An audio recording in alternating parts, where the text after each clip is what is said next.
What's going on, ladies and gentlemen, boys and girls? You know what time it is. Episode 89 in the mix, big baby.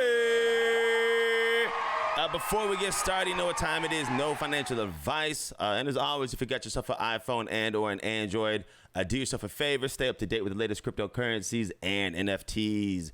I am your host, Ganis TV. What's going on, y'all? And let's get to it. All right, and we are live and direct, guys. So first off, I want to say welcome back to the podcast. We had you on a good couple episodes again. So first off, I'll link it down below. So if y'all missed it, go ahead and check it out. But real talk, thank all three of y'all for coming back on and just sharing a little about, I guess, what y'all got going on.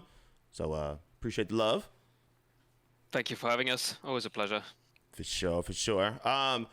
This call, yes. Listen, I was going to that might be the start of it. How we need to do it, because I was going to get y'all like in the middle of it. I was going to throw y'all off guard and be like, "Yo, can I get a call?" But we'll keep it off that way. I can take it that long. Yeah.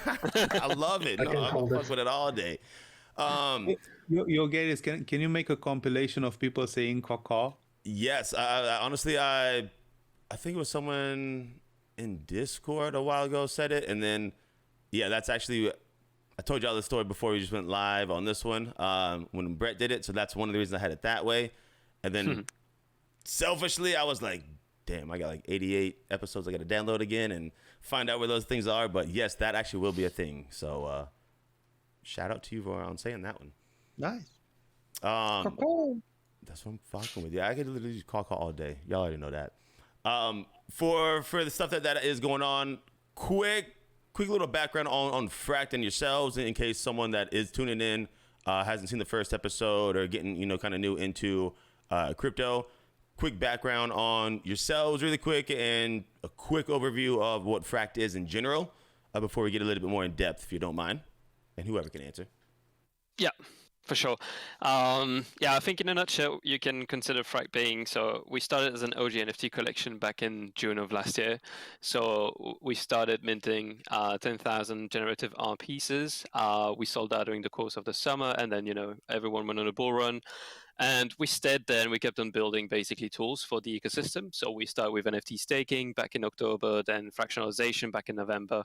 And also we had a launchpad through which we've done a couple of collections as well, focused on generative art. And since the beginning of this year, we've been heavily focused on liquidity solutions. So everything that we have done last year has served to, build up our experience and know exactly what we want to achieve and focus on.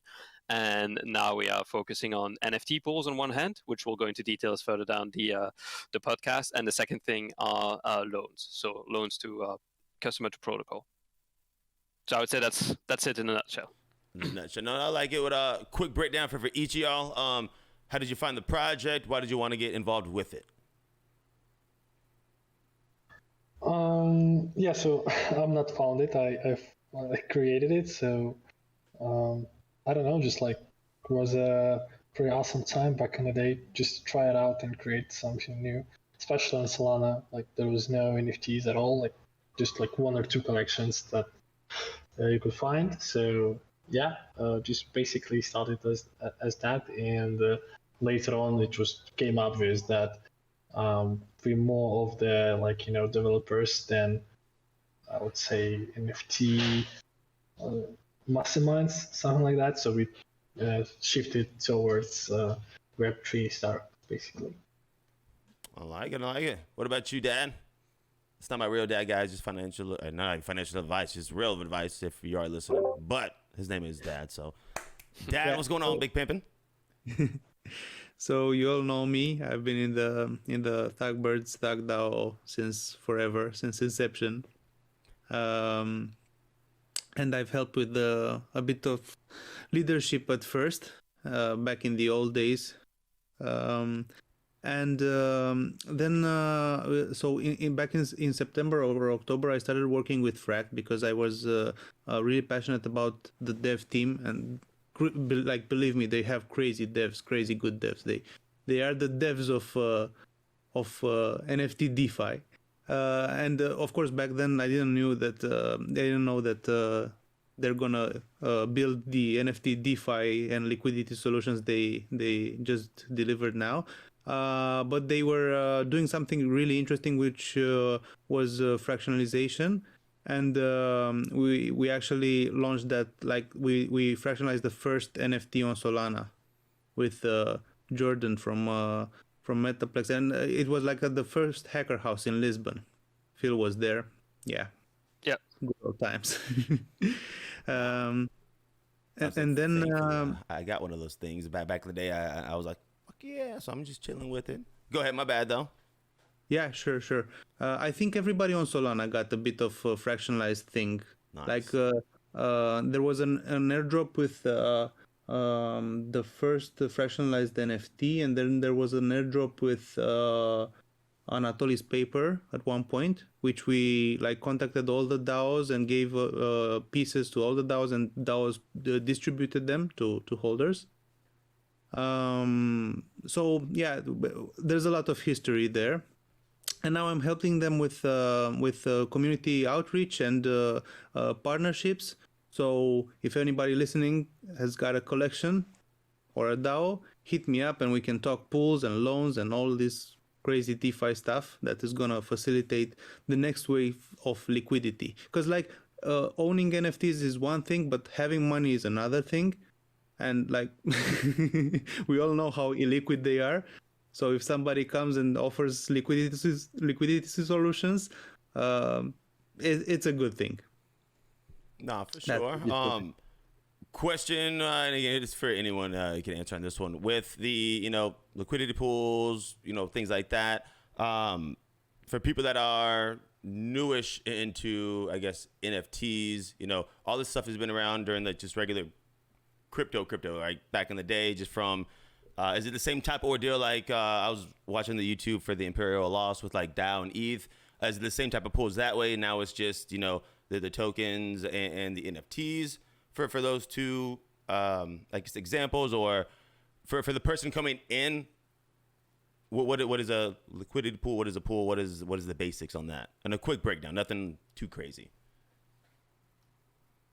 Yeah, I think for the pools, if like a quick breakdown is basically, imagine you have a protocol that represents a specific collection, right? To start simple with the first use case that we have. So let's say you have the ThugBirdz collection, you have the pool with ThugBirdz, and the what we are starting with right now is floor NFTs. So price on average among all these NFTs is somewhat similar, but some people may find rarities, or they may prefer one to another, even if the price is the same, right? So that's the case that we have. And how does it happen exactly? What's the catch is, you as a user, if you have a ThugBirdz and you're like, okay, I feel like switching it because I see that there's one in the pool that I would like to have. One of the first thing that we can do with the protocol is to swap NFTs. So I would say it's one of the more technically not really advanced, but a bit like the thing that you do later down the line. But it's, you swap the NFT for a random one from the pool. So the random aspect of it is key. And yeah, so that's one of the first interactions you can have. If you're users and you don't have a ThugBirdz just yet, you can go to the pool and you can also buy a random one just by providing Solana to the pool. And another thing is that if you have, so the third aspect is, if you have a ThugBirdz and you want to sell it, let's say to either get Solana right away, you can do as well, right? You could get Solana for the ThugBirdz you provide, or you could get a token from the pool. So the pool token is, for example, rThug. That would be in the case of a ThugBirdz, and it's a fungible token that represents the NFT. So the ratio is really one token for one NFT. So what would happen there? Then you would get your token back, and what can you do with the token? Then, well, you can buy another NFT from the pool. So, quite straightforward. You can basically do the swap yourself. You sell and then you buy, or you use the token and you stake it to the protocol with a bit of liquidity, right, with Solana. What does that enable you to do is that if the pool is heavily traded, people go back and forth to it, they swap their NFTs, they buy NFTs, they sell NFTs. Well, all the fees generated with each interaction of the pool, basically 80% of those fees go back to the liquidity providers in the shape of rewards. Right? And in what shape is a reward? In the rThug token. So basically, if you stake your ThugBirdz, if we stretch it on a long enough timeline, you could basically be earning a second ThugBirdz if you stake a single one, right? If we stretch it, that's the logic behind it, is that the more you get off the fees of the protocol. So that's pretty much it in a nutshell. And the reason why we say it's instant, and it's because simply, well, you can get any type of liquidity instantly, right? You can get Solana instantly if you provide the ThugBirdz to the pool, and you can get also a token instantly, and then you can just interact with any type of DeFi tooling that we have provided. Hey. So I would say that's the starting point, right? That's what we explain, and that's what we show to onboard people to, okay, what do you guys do, and how technically does it work? What's in it for me, and whatnot. No, 100%. With because I was reading some of it as well. With the R token, everything like that. Say if I put in, my ThugBirdz, you said it's random. I guess how is that stuff generated? Is it literally just, I guess I'm sure some algorithm, but how is that generated? Where I got an clean alien, where I think it's worth X amount of dollars or X amount of SOL, and I put it in there. Is it truly like random, just anything like that, or? If you have an NFT that is, if you feel that your NFT is above the floor price value, right, then the idea is not that you would contribute it to the pool, unless you want to do another type of mechanism that would be, for example, a raffle, right? Let's say you create a raffle, you put one super rare NFT that you have, and you put 99 other NFTs that are a bit of, I would say, lower quality, or at least lower rarity with a lower perceived value, right? So people could be enticed to say, oh, look, Gaddis is actually having a raffle. Like, he put 100 NFTs, so basically everyone has a 1% chance of hitting let's say you put one of the champions, right? Or you put like a Boogle in there. And people have a 1% chance of hitting that. And every time that people try their luck, basically a percentage of the fees gets taken and then reinjected back to you, who have constituted the raffle mechanism, right? So you basically would be earning off the fees. And in your head, you're okay to give away. If someone is lucky enough to get the Boogle, then so be it. It's part of the game as well. At the same time, you've made a bit of a marketing stunt about it. You've gained some, traction. You've shown a business case. You've got some fees as well through whatever mechanism is in place at that moment for the pool. Hey, that. Cool question. So go ahead. It was just to complete that. Read the pools as of now are really focused on floor NFTs. That's where they are the most efficient because of the price mechanism tied to them. Now, if if in the pool there is an NFT there's a bit more rare than the other ones, it's also what allows a bit of arbitrage, right? If you have an NFT that is, for example, 25% above the floor price value, then it also entices people to go and try their luck. They're like, okay, I see that pool has got 25 NFTs. That NFT is definitely a lot rarer, and I could get a good amount of money if I do some arbitrage on it and sell it on the marketplace. Then people might be like, okay, I'm going to try my luck, let's say 5-6 times, right? I'm going to swap back and forth one of the NFTs that I have from that pool and try to get it. And then some people may stop after 5-6 times because they're like, okay, I don't have cash anymore to try and do what I was doing. Or they're like, okay, they keep on going until they get it. And in the meanwhile, people who have staked their liquidity do make money through, the staked, basically, liquidity they have with the Solana and the pool tokens. And that guy has a good arbitrage opportunity. Let's say he gives himself 50 attempts, and above 50 attempts, it would be too expensive for him to even get the NFT and then sell it to the price that it has. Then, people have to do a bit of an analysis if they want to go for that mechanism. No, for sure. I was going to ask with the 80% part of it, is that like per each individual, like putting their I guess, NFTs on there that way, or is it like a collective, like DAO, like wallet thing, and everything goes there and it's dispersed that way? How is it that way? If that makes sense for that question. Yeah, it depends on basically how much you staked, right? So basically all the fees go to the one pool, and then it distributes according to liquidity you provide. So if you provided the most of the liquidity, then you will get in the most of the votes, basically. I heard that. And speaking of that, the vote in the thread I made a little bit earlier, like 2 weeks ago or 1 week ago, was about the DAO providing the liquidity for the official ThugBirdz pool, because in this way they would earn like all the fees, at least at first, because like it's permissionless and anybody can provide liquidity. But if the DAO provides it, they would earn the fees associated with trading thugs. So it's like in their interest to have another revenue stream, and also to provide this important infrastructure element. Question to that then on So the DAO has, a certain amount of money on there. Is it strictly there, the pride in the liquidity pool that way, or is it like, do the DAO have to have floorboards there? I guess it's a super simple question, but at the same time, how would it be done there? And then, sorry, I see a red ThugBird just hopping around, Cardinal, just chilling. I'm like, oh shit, good vibes. How is that done? Like, what is the realisticness on, like you said, the revenue stream? Like, how much time, how much either money, transactions does it have to be in place to be profitable in that essence? It all depends on the volume. Actually, it depends on a lot of factors. But it generally depends on volume, because fees being a percentage of volume, they go up and down with volume. So the more somebody trades a pool, the more volume there is, the higher the APR. And as you can see, like the random NewBatCity underground pool has a 11.44 APR, which means they have a lot of, so if you go to that pool, I think you can also see the volume by clicking info on the top right, I think. Is that it? Yeah. 3K. So they have 3.4K of volume being exchanged, either by swapping or selling or buying. So any interaction counts towards volume. And basically think of the volume. So like the fees, the 2% fees act on that 3.4K. So that's how much the pool earned. Heard that. Question 2, to just get down to it on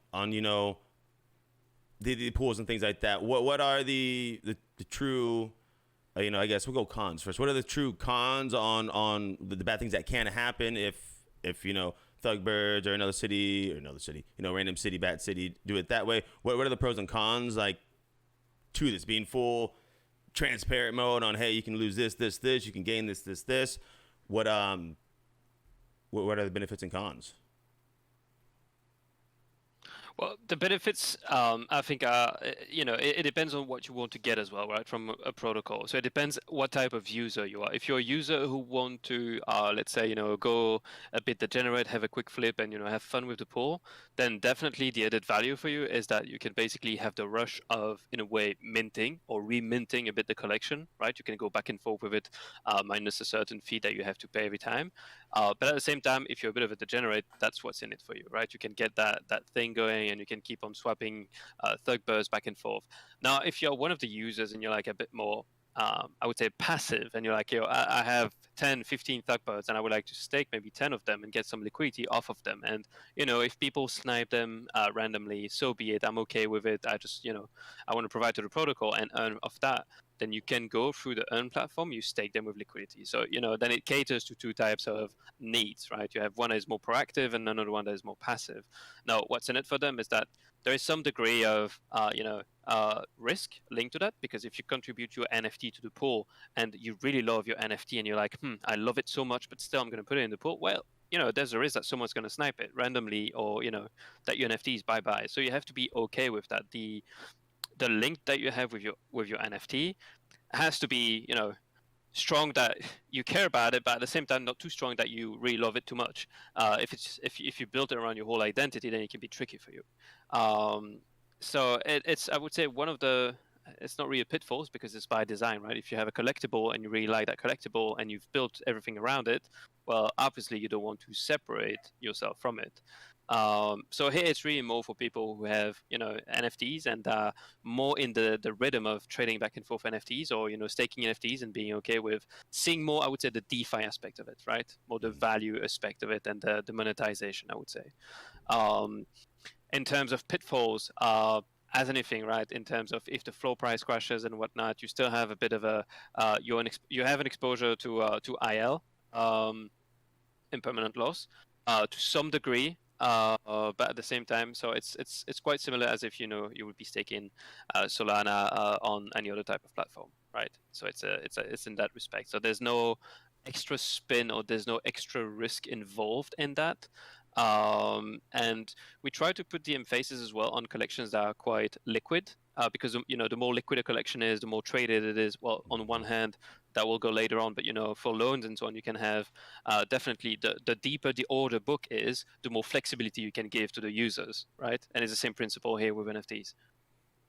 With as you explained in that, because I know you said y'all's initial just NFT project, you had 10,000 of them. ThugBirdz has the 2003 133, which I know some people aren't selling them, so it's less than that.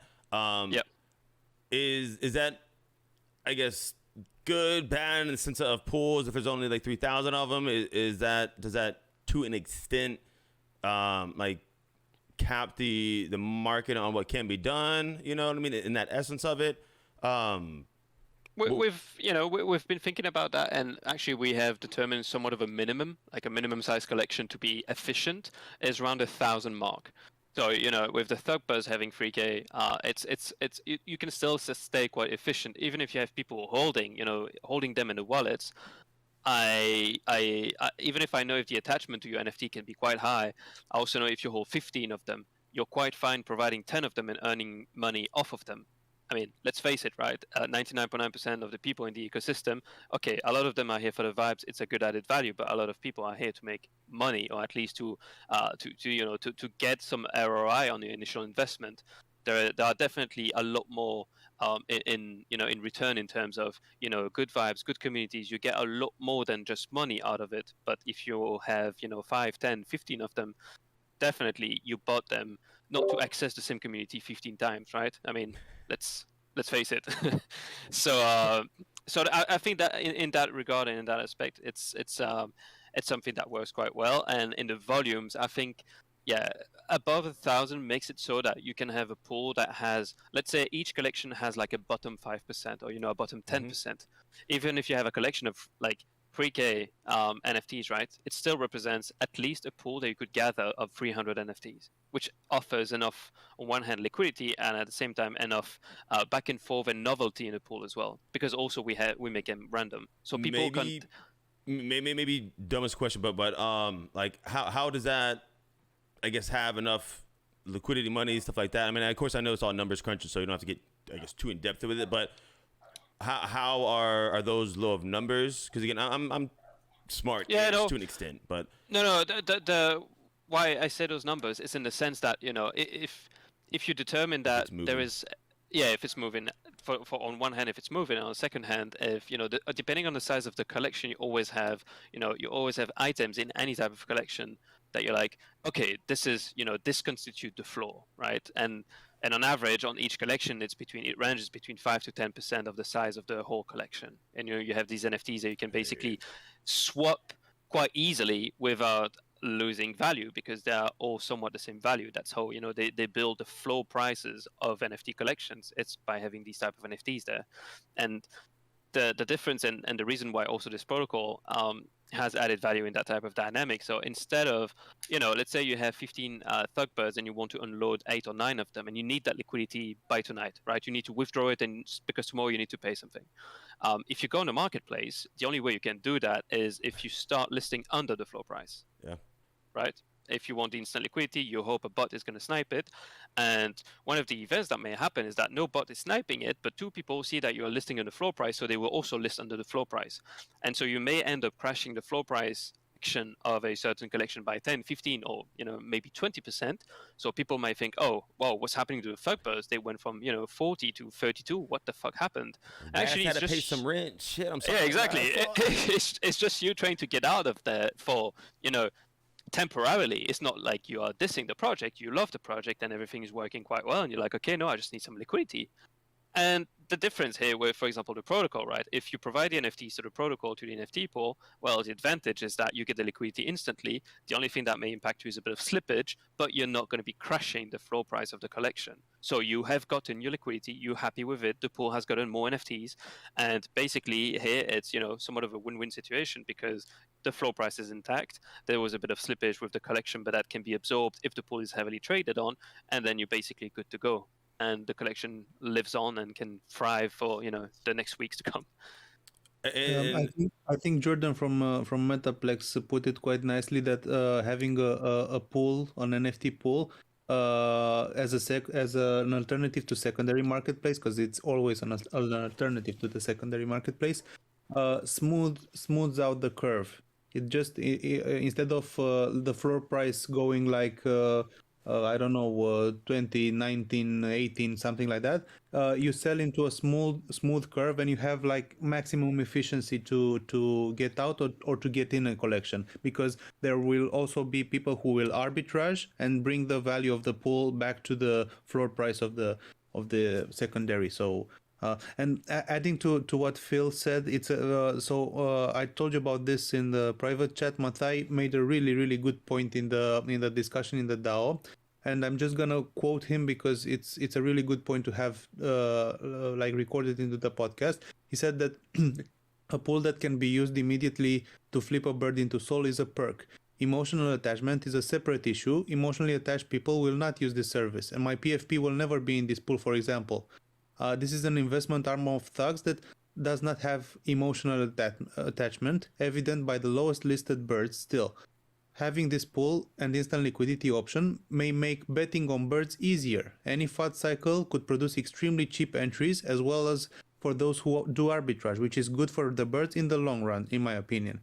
Trapped people are more unhappy. Cheaper entry makes happier holders. I think this is a like it really settles the issue, and it makes evident like the difference between emotional attachment and investment. And I think DeFi is a place to talk about investments and about unemotionally attached investments. No, I would agree with you on that, because I'm the type of ThugBirdz which I only have one alien, so I personally, I don't know if I'd be the person to put it on there, because I don't want to lose my puppy. You know what I mean? Maybe I might get something else. But so that's the reason on that. On the flip side, I mean, again, yeah, if you know someone has the 15 of them, things like that, of course, it does make sense. On the flip side, because I'm the person, devil, angel on both sides on this one. So you were speaking on secondary market, of course, unfortunately people, low balling, getting the floor lower. With the liquidity pools, things like that, where it's instant, super, like a simple answer and question, but like it's instant if it's being used, if it's people using the platform, things like that. Can the same thing happen if, hey, I got, a ThugBird, I'm, floor is at 50, I need, 4,000 for, what I mean, for rent or something like that, and I sell it for 40, and then I'm like, you know what, let me use the pool, let me put it on for, 47, because I'm not really trying to make it look like FUD or anything like that. I guess realistically, if the DAO goes with the choice and then no one uses it, is it the same type of problem that kind of happens with the secondary market, or is that a thing? You mean if the pool is not being traded on? Yeah. Well, if the pool is not being traded on, then then either the need or the will to buy is just not there. But then if nothing moves, right, there's no loss, because you just put the NFTs with liquidity in a place ready to be used, and that's it. There's no maintenance cost, or thing that you may lose over time if your pool is not traded, or you have to have a certain level of volume to be to be break even. There's no, it's just you enable the communities to have that service. It's as if let's say you can do the dishes and you have a dishwasher, right? And the difference for you is, okay, well, if I want to go and do the dishwasher, I will just have to put my my dishes in the dishwasher. And if I want to just hassle and do it myself, I'll do the dishes myself. That's pretty much it. You just don't pay anything on the dishwasher. You have a sunk cost of paying for your dishwasher, which you don't even have with us, because you don't even have to pay for the service. You guys say, yes, we do it. You put the liquidity, it's there. Yay. So your sunk cost is putting liquidity in the protocol. But that's the same thing. If you decide to not use it, then it's just going to be there. That's it.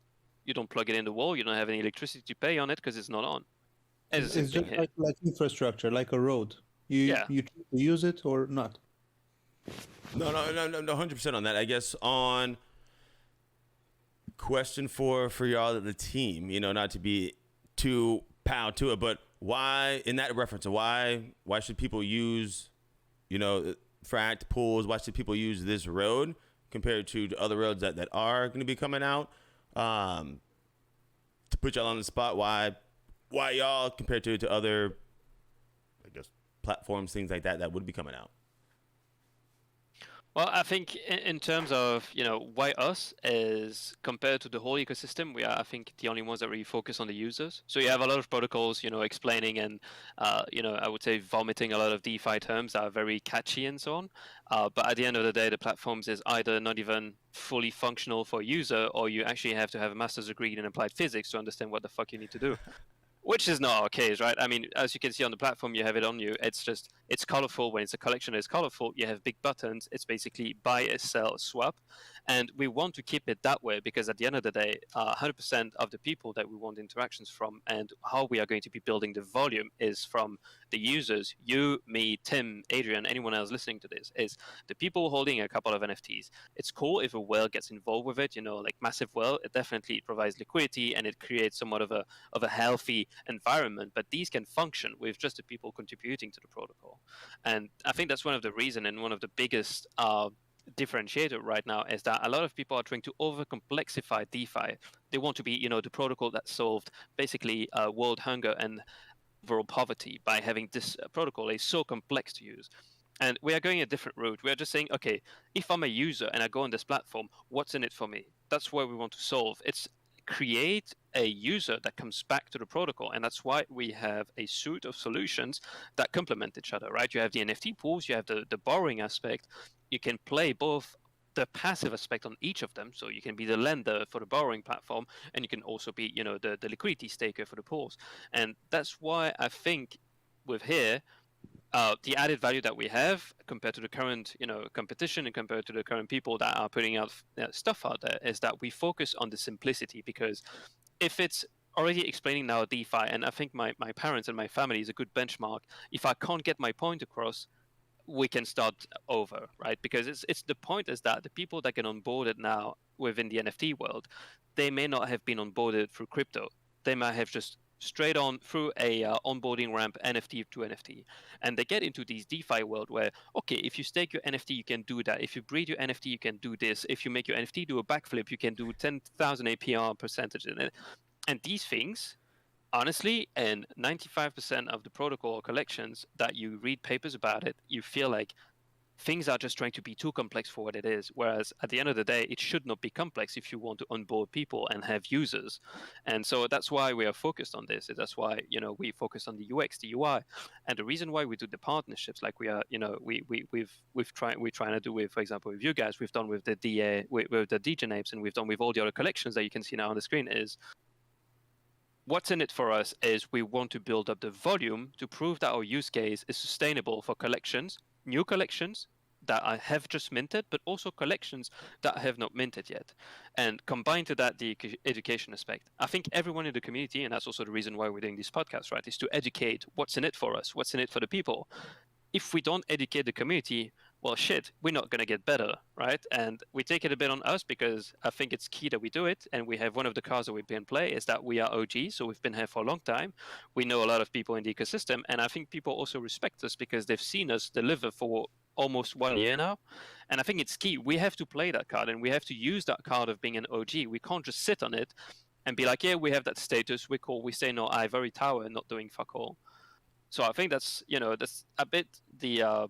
I'm certain that's the difference that we have because we reach out to collections and we talk to them to understand their needs. I've said to 2 collections already, they said, oh yeah, we're interested by your products. We had a call and I said, dude, you guys don't need our products. That's not what you need to do. They needed not much what we had. And the goal that we have is not to onboard for the sake of onboarding. Everything is permissionless. If we wanted to, we put everyone on there. We try to issue our own liquidity. We sweep the floor on a couple of NFTs and we do it.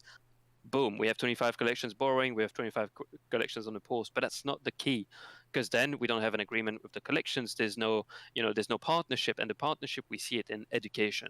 Like, honestly, if our Twitter account has 30K followers or 60K followers, we couldn't care less. We just want the people that use the platform to have fun with it and to understand what they get into.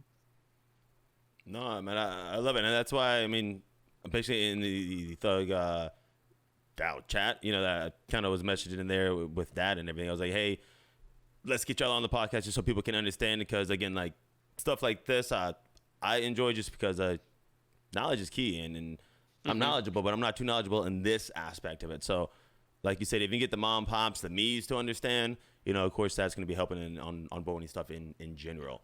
Yeah, because when it's easy to understand, it's also easy to explain again, right? Because let's say you have a protocol that is super complex, and you have people some people could have a good experience. They're going to be like, yeah, okay, it's doing what it's supposed to do. And some people are going to have a very shitty experience. But these people who have a shitty experience will have a tendency to say it at least 3 times more than the people who have a good experience. And if it's so complex for them to understand what they get into, then it's basically a shitty experience. Whereas if you understand everything that you get into and you're like, yeah, this is easy. Oh, guys, get your NFTs on there, because if you stake it, you can get some liquidity. And it is that easy. Then it's a win-win, because you win because you understand what you get into, and it's also quite rewarding understanding, what you get into, because let's face it, it's cool. And at the same time, well, it's a win for the guys getting involved in this, because if you can explain it in your own terms, then we as a project have won, because you understand exactly what we want to do, and you can explain it however you want with whatever type of vocabulary you want. We don't give a shit as long as people understand it, and that's key. No, 100%. Question on kind of going back to the DAO stuff, because my mind's going everywhere. For ThugDao, I guess in this particular situation, and DAOs that might be listening in general as well, is there a certain amount of, I guess, SOL that has to be provided for the liquidity? I think you kind of mentioned it a little bit before, but it can, I guess, would the DAO just have straight up SOL on a certain amount, or do they have to have the SOL and the ThugBirdz as well? Because yeah. It's NFTs and the liquidity, and the liquidity matches the NFTs. And the sweet spot to bootstrap a pool is around 10 NFT. So that's what we say to every partner. Doesn't matter the floor price or the price in itself. It's the sweet spot because it offers enough variety for people to have a look at it and interact with it, and it's just healthier as well in terms of the liquidity. And then individuals can do that as well, right? So say if, the DAO does it, and then Dad has 2,700, ThugBirdz is like, what, I'm going to do it, so everyone can do it? Okay, sweet. Everyone can do it. And that's the thing, right? And that's the key that we want people to understand, is that if you go through us, we help you set up as a collection. But after that, honestly, it's up to the collection, and, guys, have fun with it. It's the goal is that we want this to be owned by the people using it. We don't want to have gated entry on everything that you want to do with the protocol. And the scope of this is, in the future, to make this permissionless. So, it's really what we want to be able to provide to communities. Little transition question with the loans, and of course, if we miss anything on the pools all day, we can talk about it. Are the loans going to be in this kind of situation with the ThugDao kind of, I guess, proposal stuff, or is it just pools, or is it pools and loans? How does that work? Are those two separate entities to an extent? Well, it's 2 different products, but it's within the same protocol is within us, and I'm please don't boo me, but I'm not in the ThugBirdz DAO, so I don't know. No, I'm just thank you. No, for that you got a call for us. Put you on the spot. Love it. I can clear this up. In the DAO position contains just pools, and we've talked to the DAO management, and we've obtained an agreement on the loans. So that's a separate thing, because as Phil is gonna tell you about loans, you will see that they are permissionless, and it's just like a no-brainer proposition. Heard that. For us people that have no brains like myself, why is it such a good proposal? Why is the loans a good thing as a NFT holder? Yeah, as an NFT holder, well, basically the concept for you is you can provide your NFT, let's say you have that NFT, you want to borrow against it, and you want to provide it to the protocol to get some liquidity, because there's a project you want to mint, and at the same time that project you're going to flip it, and you're going to at least get your money worth, and you're like, okay, I will put my Thug to the protocol, get some liquidity off of it, and I can reimburse within the LTV that is decided upon the collection, be it 7 days, 14 days, it depends. And then you're like, okay, this is the LTV I have. Hold on, 7 to 14 days. I feel like I'm at work right now. I feel like, you're going quick. So 7 to 14 days on for. So it depends on the collection and on the depth of the collection and on the Cool. liquidity of the collection, right? Bet. So it's not a term that you can pick up front, at least not as of now, right? Okay. In the next future, we want to make them more flexible, but it's fixed per collection. So let's say in this Makes case, sense. right? Let's go with the simple example: 30% LTV, 1 week, right? And so yeah. What's in it for you as a user is that you can basically do that, right? You put your NFT to the protocol, you get 30% off the floor price directly to your wallet, and that's it. You can go and mint the project, and within the 7 days, you have to pay back the amount that you have, borrowed, plus the interest rate, and the interest rate is 10%. Heard that. And you go ahead, you might be about to answer this question, but on or the question I'm about to ask, say what that happens, and I put I'm gonna use the example of my ThugBirdz because I ain't putting that puppy up. That's never seen a marketplace. Say I got something else because oh shit, I only got like 10 NFTs. I'd be real with y'all, but I put something on there, and because I'm thinking, I'm gonna flip this NFT, I'm gonna do it, and then it's a fucking dead. It's dropped, and I spend 5 Sol, 20 Solana, and then floor price or whatnot is 0.1. You know what I mean? Is it as simple as long as you have money in your, I guess, Phantom wallet, you can transfer it to, I guess, y'all's side, or is it since your wallet's connected that way, it'll take it out that way? Basically, can I pay the money so my NFT doesn't get taken away? How does that work? Like, is it a bank like 2-3 days you gotta wait, or is it just, hey, if you got it, boom, it's good? Yeah, that's a lot of questions in one. So basically NFT doesn't leave your wallet. Okay. Actually, it stays in your wallet. But if you don't repay in time, of course, the protocol will take it. And of course, everything we do is linked to Magic Ward's instant liquidity. So of course, when you take a loan, it instantly paid to your wallet. Heard that. So yeah, after that you have 7 to basically 1 or 2 weeks to repay the loan. And if you do that, we're all good. And the repaying the loan part, it could be any way. Like, say, I just put money in from FTX, transfer it to the Fan wallet. As long as can you pay it that way, or does it have to register? Like, your wallet has to be that wallet logged in. Yeah. Okay, heard. It's completely decentralized, right? So you just go to the app, and you click repay with the same wallet. Yeah, that's it. Heard that.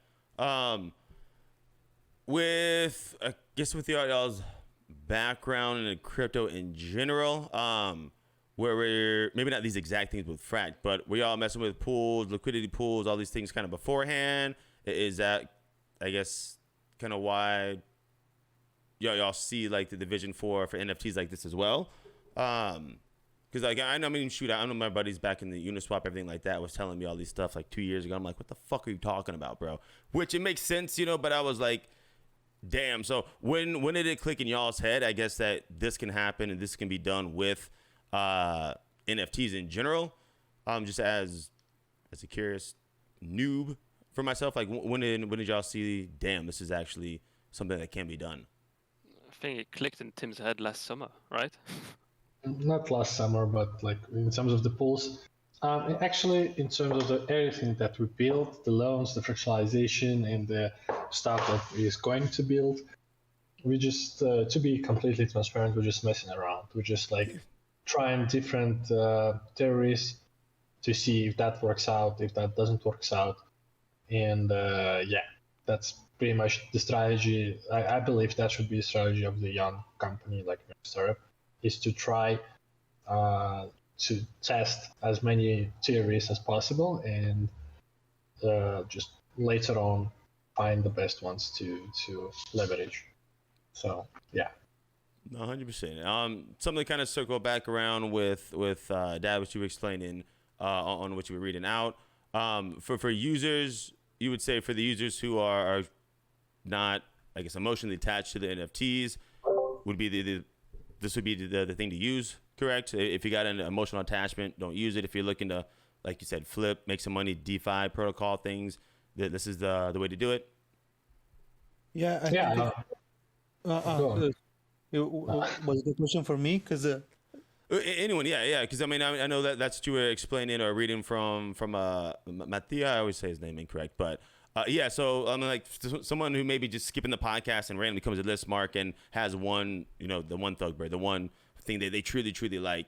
The pools are guaranteed to people, or geared, to people that are looking to flip, trade, that are not emotionally attached to their stuff. Correct? Because you put it in there, you truly might not have a way to get it back. I think if you substitute the NFT pools with like just normal regular pools, the same question would be if people are emotionally attached to a certain dollar, and that they don't want to lose that certain dollar. It's basically the same thing. So if they think if they have their investment cap on, or they want to just trade, pools are super okay to use because they have less slippage than the secondary market, which has like you need to undercut the floor to sell quickly, and you need to FOMO in.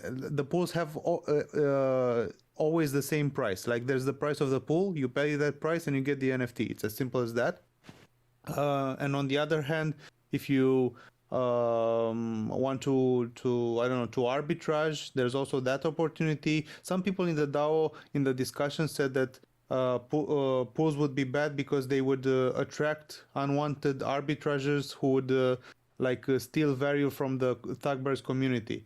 And that is simply not true. Like arbitragers come and they arbitrage value, of course, but they invest and like they interact with the pool. So basically they make money for the liquidity owner of the pool, like the liquidity provider. So I think there's a case here to be made about the advantages outweighing the disadvantages and how people perceive the pools, because from what I saw, many people there thought about putting their bird in a pool, like single bird owners, and that's just not how you do it, because like if you're attached to your NFT and that your NFT grants you access to ThugDao, it would not be wise to put it in a pool and like lose possession of it.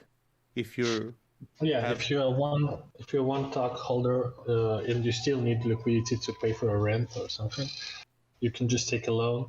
You still have the access to the DAO, and if you're sure that you can later pay it in time, that's why we have loans in the first place, is to allow to people that attached to their bags still access some liquidity from NFTs. No. And also, there's a case to be made about like people who want to dollar cost average into a collection. They couldn't do that without pools. But if you have a pool, then you have like you can buy a quarter of a bird this month and a quarter of a bird next month and stuff like that, because you like buy tokens from the pool, and when the token is complete, then you have one bird and you just trade it for a bird, and that's it. So you can DCA into a collection. To touch on that, because I think it's kind of like with one of the pictures on here. So the fractionalization on there, you can just I guess have your soul buy the R token. I guess like you said that way, and then once you get one full R token, you can purchase I guess like the random Thug. Is that correct? Is that what you're explaining that way? Yeah, that's just the thing. So you can just slowly buy rThug, and when you have one full rThug, you can swap it for a real bird. And then maybe a silly question, but with the cost of that, like I guess how does rThug cost one rThug, or rThug I guess is the that's the floor value for the full rThug, correct then, right? So say the floor is exactly 50, okay, and it just dollar cost average until you get 50 sold, and it allows you to do it that way. Heard that. Yeah.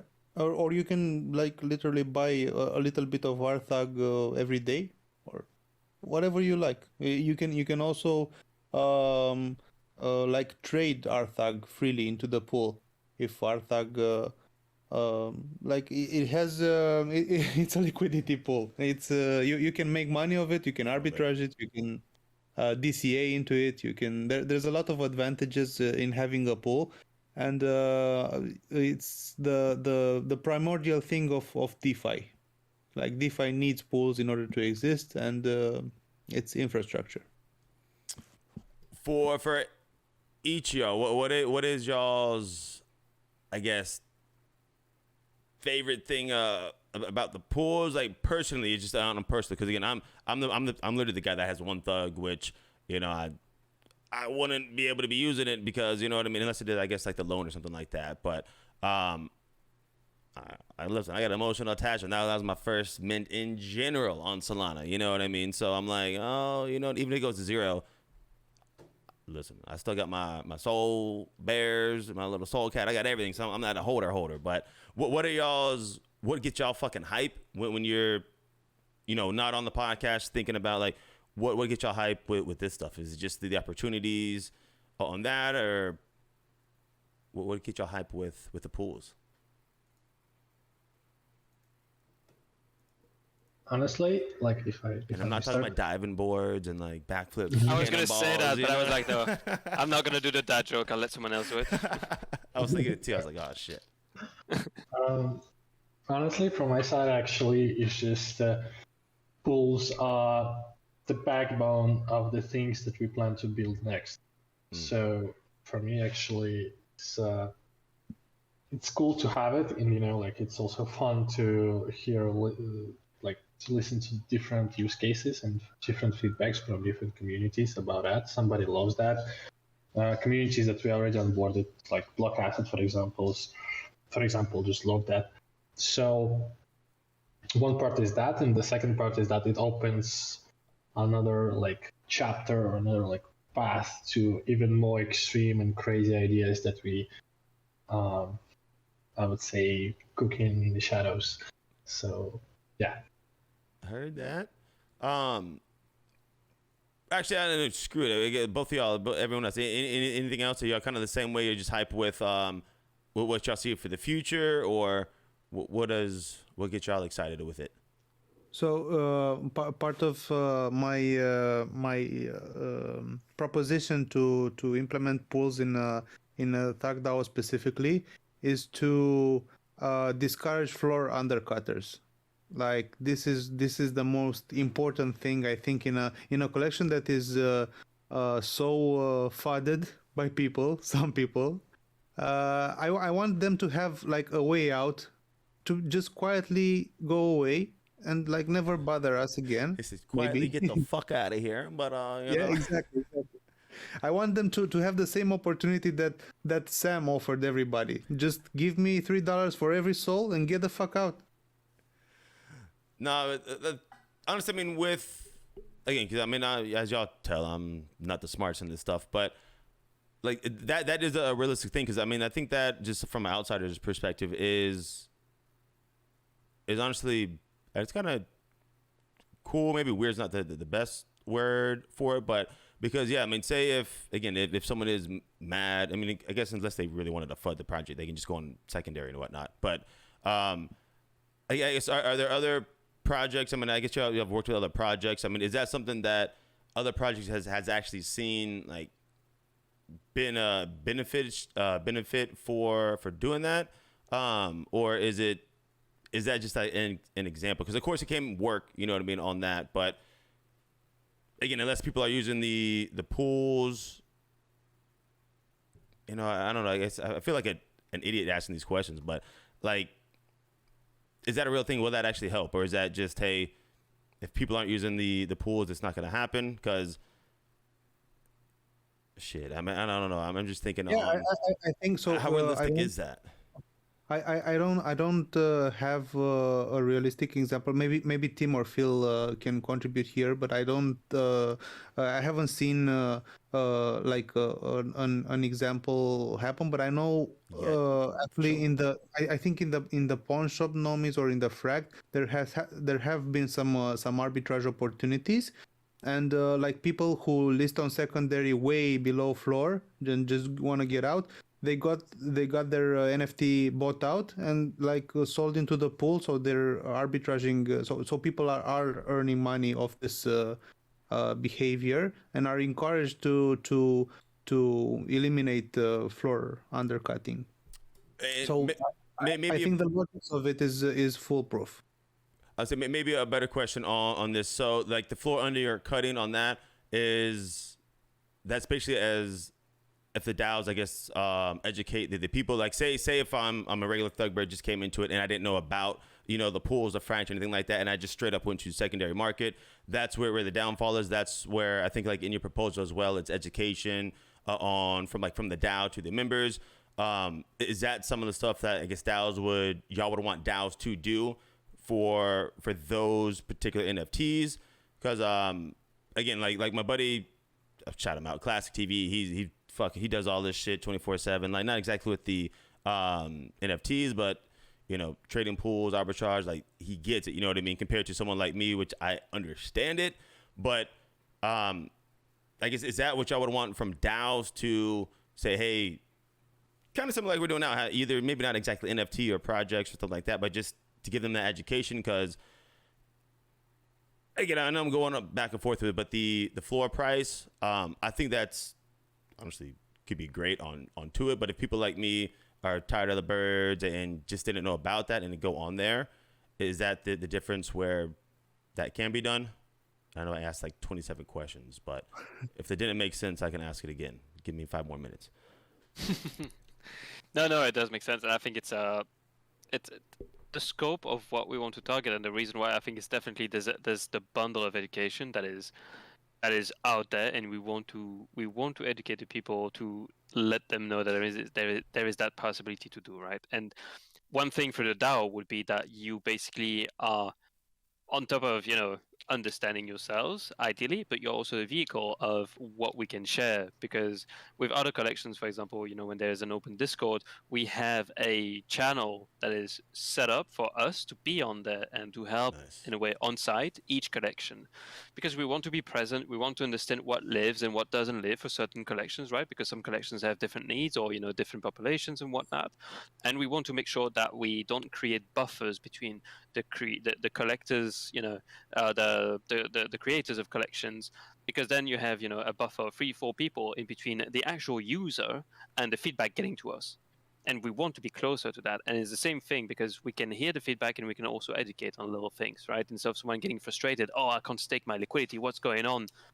Instead of going through 5 tickets, we can be like, what are you doing? And then we can share 2 screenshots, and that guy's like, okay, it's done. Because we see it, right, with collections that we onboard, because the onboarding process is also on the creators to put the liquidity on the protocol themselves and whatnot. And we've seen some creators picking up on the thing quite easily, but some others have a bit more trouble, which is fine, right? I mean, we try to make it as clear as possible, but still we get some very decent and constructive feedback from those guys. So I think the DAO plays a huge role in this, in educating the communities, in educating the holders, and making sure that everyone knows what is available to them, right? Yeah, no, 100%. And that's basically what I was asking for, because again, I mean, it's not just hey, ThugBirdz agree to the proposal, and that's just it. Because again, I mean, if people agree to it and they don't know what's going on, then again, they might not be using it. But yeah, so that's basically, I just wanted to make sure that it doesn't matter what DAOs in general are listening. It's not, hey, approval, boom, done. It's still educate the not so smart people like myself, so they just know what is available. Because again, there's a lot of people, again, like y'all selves that are super fucking smart, which I can tell, you know what I mean? Which, common sense to y'all might not be common sense to me in the sense of crypto world. So honestly, that's, again, like I've said it before, that's why I like having these little podcasts, because I'm sure some people will listen to it and be like, yo, Gaddis is a dumbass. And then other people are like, Gaddis, thank you for asking that dumbass question, because now I understand it. You know what I mean? But I've always said, and I think I said that in the first podcast as well, there are no dumb questions, only dumb answers. It's really that. Honestly, questions, you can keep them coming, because it's really what will get us to either, if we have the same question coming over and over again, it's also a telltale sign that, okay, maybe that aspect of what we've built, if it's generating that many questions, maybe it's not that clear. And it's also where we can learn from all of that. And that's the reason why, once again, back to what drives us is we do this for the users. If the users don't understand what they get into, then we're not going to have users. Then we can go back to Web 2.0 and bye, thank you for your time. So that's not what we want. So we listen to the users and we put them at the center of it. And I think a lot of users in general will know what's going on, because again, like I was saying, like my buddy Classic, he probably look at it one time would understand everything because he understands, liquidity pools, how they work, things like that, because he's been into crypto before.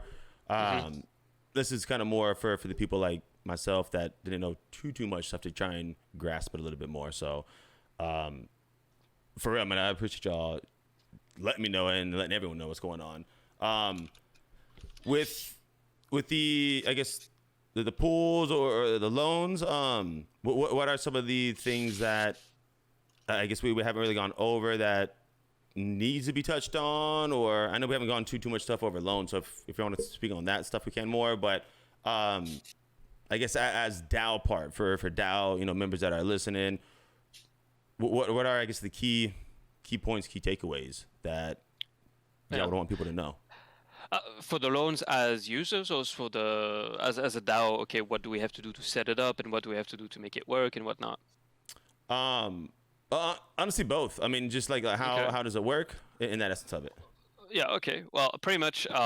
So right off the bat, it doesn't cost you / involve anything, right? For the pools, you have to provide liquidity and NFTs, so there is, I would say, it's as if there is a sunken cost, which is not really a cost, but for the loans, it's easy. You just say yes, and it's that easy already, and you give the the protocol wallet that you have, the DAO wallet, whichever you want to use to get the fees back on, and that's it pretty much. What's in it? What's in it for the DAO itself is that it basically constitutes an added revenue stream, right?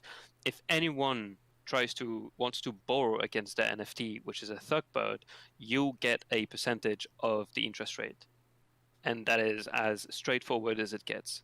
It's that simple. And for the user, well, obviously, temporary liquidity, if you don't want to sell, or if you don't want to put your NFT into a pool, but you're confident that you can pay back. And anyway, if really it comes to it, you could still get a bit of liquidity within the next 7 days. But right now, you just don't have the time. Your Ledger wallet is at your mom, whatever, right? You need that liquidity. You want to mint the OK Bears #2. Off you go. You can do it. And that's what's in it for the user. It's really instant liquidity at decent terms and with decent flexibility that will be improved over time as well as we get more information and data on price action on NFTs. But yeah, that's pretty much it. Honestly, without trying to downplay it, as it's really it is simple. It kind is of like a regular loan, just instead of the picture is your valuable source. Exactly, and as a DAO, it's also quite simple. That's why we say it's a no-brainer. It is genuinely a no-brainer. If I could ask my dog now, the dog would nod. It's it's exactly. It's just you say yes, and the thing that is key though with the loans, and that we make it's extremely important that everyone understands is, like in real life, loans represent a risk and the risk of loss of your good. And that shit has to be understood. It has to be understood by people who get credit card debts. It has to be understood by people who just want to borrow against the NFT. There is a risk of loss if you don't pay back. So don't get angry if you can't pay back. It's your fault. So people have to, people have to understand that they have a degree of responsibility in this. But next to that, it's very simple. But we want to educate the people, right? We want to educate people on the risk of borrowing against your NFT and whatnot, because it comes with it. And if people have a bad experience, right? Let's say they borrow against it. It's not clear for them it's 7 days or 7 times 24 hours, but they thought it was 7 times 24 hours plus 1 hour, and they decide to reimburse on the last hour. They're very angry. Oh, you should have told us. You should have told us. You should have told us. Fair point. Yeah, we could have educated on that. But at the same time, it's their responsibility to wait for the last, 158th hour before reimbursing the whole thing. So we also have to draw the line in, okay, us as a project, we offer that service, but we also offer the whole educational bundle next to it. So we will do our best to educate the people, but, some people do dumb shit, and there's nothing we can do about. I mean, honestly, right? No, I mean, 100%, yeah. I mean, I showed you that before. Like, I'm the person, like, I might think, oh, it's the 6th day, and it'll be the 8th day, and be like, oh, fuck. I mean, that's on me, Question on for the people that example we just gave, and they lose their NFTs as a company, as Frakt. What happens with those? Are y'all sit them in a vault? Or do y'all bring it back around? Or you put it in pools? Like, I guess what are done with those type of things? Can y'all let us know? Yeah, so for the NFTs, basically, if there is a pool available, and if it's a floor NFT, ideally it goes directly through. It goes through the liquidation itself. So we put it in the NFT pool, and that's it. We have another asset that's tradable, awesome for the pool, and that's it. Otherwise, depending on the rarity of the NFT and depending on the NFT that was provided, maybe someone gave a rank number 1 for a 30% LTV floor. Like I said, people can be dumb. Then obviously we're not going to be liquidating through the pool. We're going to look at different type of other protocols that could do liquidation for these type of assets, or we list it on the market, depending. Heard that. We stay open. Also, we try to take the rarity into account as well. If it's a floor NFT and we deem it as a floor NFT, then definitely we'll be playing our own cartwheel and putting it in our own pools. No, for sure. And I was gonna say with, I don't know if it would be the partnership or things like that. Y'all are using Radium protocol to help do this stuff through that, or I guess I was reading a little bit on that. What is y'all's working with him? How does that work? Yeah, so it's indeed it's built on top of Radium. So it's heard that. It's very very straightforward. They've been a partner since the beginning. We've built fractionalization with them hand in hand. They've helped us in a lot of things. And I mean, when I say fractionalization, it's more in the market that follows through the fractionalization, right? When you want to create a market for ESPL tokens and so on. So yeah, no, it's one of the foundation of what we've been building. No, I heard that. Just asking a question in case some random person's reading is like, what is Radium? It's, okay. Yeah, cool. Shout out to Radium though for always helping us, and I know that we ask them a lot of questions, and they're always there trying to help us out, and it's always a pleasure to work with them because they're super open-minded and they're very active. So if there's any Radium guys right now, cheers. 100%. I mean, we've talked for a good little minute. Honestly, I didn't even look at the time yet. I know I've had you past 30 minutes, which I said is probably going to be 30 minutes. Again, we went over a lot of things in general. Are there anything, I guess, for pools and or anything for the particular ThugDao? I guess y'all would want people to know or look on. I guess anything we've missed that we haven't gone over really. No, I think it was honestly. I think we've gone from we've visited every area. Honestly, we've visited every area that always raises questions and whatnot. We have documentation ready, right? So you can go on a Git book. We'll give you the link after the call, so you can share that. It's probably also in the proposal for the from the DAO. Yep, I'll put a link in the description in general once we go as well. Same with the Imperial Lost video because I know you were explaining that a little bit before, and people are like, "What the hell's going on?" Because I watched that too. So yeah, all the links will be in the description below. So that would be great. Yeah. So I mean, besides that, it's really I think we explain and our goal is be it this podcast or when we have a call with someone who doesn't know what we do is that we try to emphasize how much the user is at the center of it, right? Our whole business case is built on volume. So we put our money where our mouth is. We're not going to be doing liquidity mining, or we're not going to be rewarding, straight up by putting the liquidity and then, okay, here, have the token for providing liquidity and go and dump it on the market. If we do that, honestly, in 6 months, you can have a third podcast about how Frakt died. But we don't want to have that. So we want to make, a sustainable and structural approach to the market. We want to be the go-to place when the market goes to shit. We want to be the go-to place when the market is healthy, and with that comes the focus on users. So if anyone has any questions, Tim is in the ThugBirdz, Dad is in the ThugBirdz, you can always link us, DM us. We're always happy to set up a call or to explain everything through DM. I think we are quite reachable and accessible in that manner, in that sense. So always happy to oblige. And I mean, any question goes, but I think we've tackled the main questions that people ask in general about the pools, and what's the complexity behind it, what's the catch for user and whatnot. So yeah, thank you for asking all these questions, guys. Like I said, right, there are no dumb questions, far from that. It's just I could have said some dumb shit and hopefully I didn't. no, so, I love it because I mean again, all y'all can explain everything, at least to me, where I can understand it. So I'm sure everyone else can do it and understand it as well. Tim, Dad, any I guess last concerns, comments, anything like that y'all wanted to add to it? Yeah, I think this podcast will serve to to offer research to people, or at least like an onboard to research this environment and get people interested. Because if you don't realize, I think we've been speaking for an hour. You said 30 minutes, but we've been speaking for an hour just because it's so interesting. Yeah. So these are actually interesting topics after you get the gist of it. And I think there's a real discussion to be had here in ThugDao and in general altogether about these things. So I hope this podcast sparks a lot of discussions, and I hope the people discussing it can see a clearer picture of the future and what NFT DeFi holds.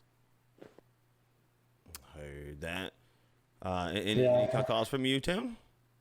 Yeah, I just wanted to say that I'm selling my Thug, and even though we have our own like PFP like connections, my Thug is going to zero if it goes to zero, which is never gonna happen. So yeah, that's it. Nah, I hear you. Hopefully it won't be going to that, but if it's so, it'll be in my pocket, my phantom pocket in that one as well. But I guess lastly, where can people find Frakt? Twitter, what's the Twitter handles? You got Instagram, you got Facebook, you got Lambos. Where can people find Frakt in general? Twitter is the place to go. I think Frakt_HQ, and then from there you can link us up and join us on the Discord, and from there we are in every group chat. And if you ping us in the main chat, we'll always reply. So, and if we don't, just ping us again, because it's just that we skipped. Busy. Heard that. On that note, can I get one last call? With a count of three, gonna pretend like we're back in high school, and then a 1, 2, 3 call. All right, 1, 2, 3, call. That's what I'm talking about. I appreciate y'all. Stick around for a quick second. I'm gonna go ahead and end it kind of like we did.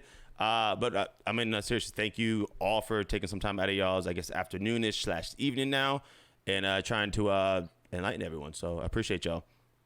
Thanks for having us again, Gatus. Really hey, man, 100%. Stay ready. My bad. Go ahead. Thank you, Gatus, for setting this up. It's always a pleasure.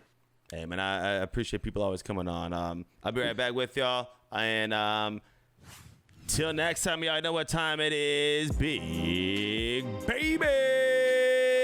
Episode 89, one more time. Shout out to Frakt, shout out to Dash, shout out to Phil, shout out to Tim. Y'all, no financial advice. You're trying to get people educated. If you're not already, go ahead and hit a follow on ThugBirdz, ThugDao, ThugPod, and all the streaming platforms, YouTube, Twitch, Spotify, Audience. We know we are all out there, y'all. So until next time, stay fresh, stay clean, stay positive. And one more time, y'all.